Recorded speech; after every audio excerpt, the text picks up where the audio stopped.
Hello, here we are again.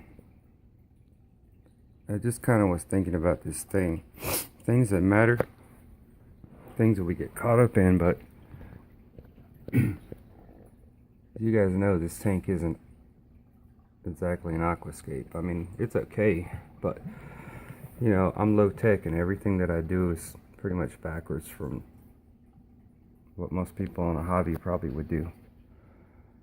But sometimes I remember when I first started doing this a couple months ago, I didn't even know what a nubius was. I didn't know I was planting them in the gravel. I didn't know the difference between anything. But you learn as you go.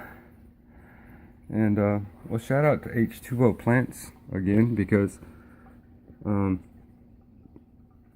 ordered some more Christmas moss, and well, just like last time, what I did was I just wrapped it around a couple of rocks, wrapped a little bit more around this driftwood right here. Just wrapped it around a couple of things, and then just like last time, just dumped it in there. There's some back there.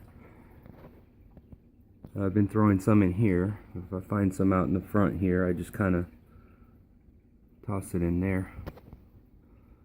And there's a big clump back here. It's just sitting back there. So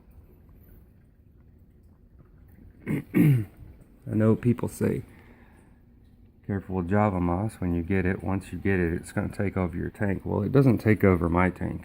I mean, I've seen people with Java moss talking about this is after 1 month and it's grown up the back of their tank into their filters and everything, but I don't have to worry about that. It doesn't do that.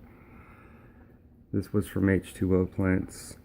This was giant hair grass, and well, it's not giant because I trim it down, but I guess because I have the low-tech environment and I have just a hang-on back and the power head here, I guess that is why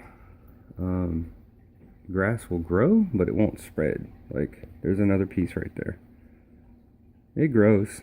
I can trim it down. It grows, but it doesn't really spread. It doesn't get more and more and more.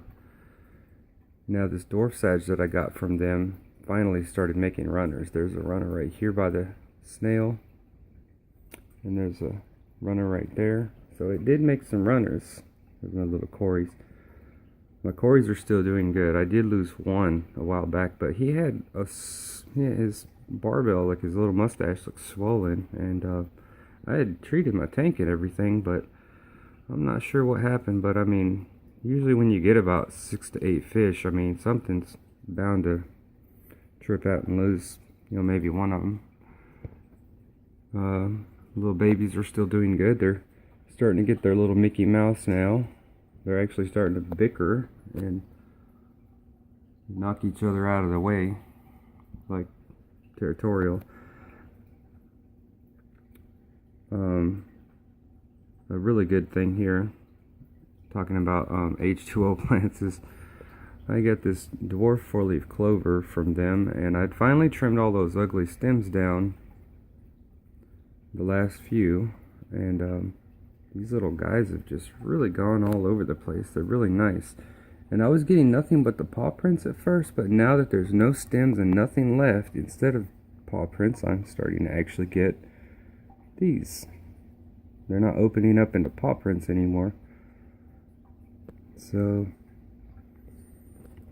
now the cryptocorn parva that I got seems to be the slowest growing plant on the earth. This had a big longer leaf on it. I knocked it down. This one here, it had a longer leaf. I knocked it down. So apparently cryptoparva is not good for me in my tank, because my nubias grows 10 times faster than that. These little Java ferns I have, they're still doing great. But just to update, and you're gonna have some plants get brownish and this and that. Don't worry about that stuff.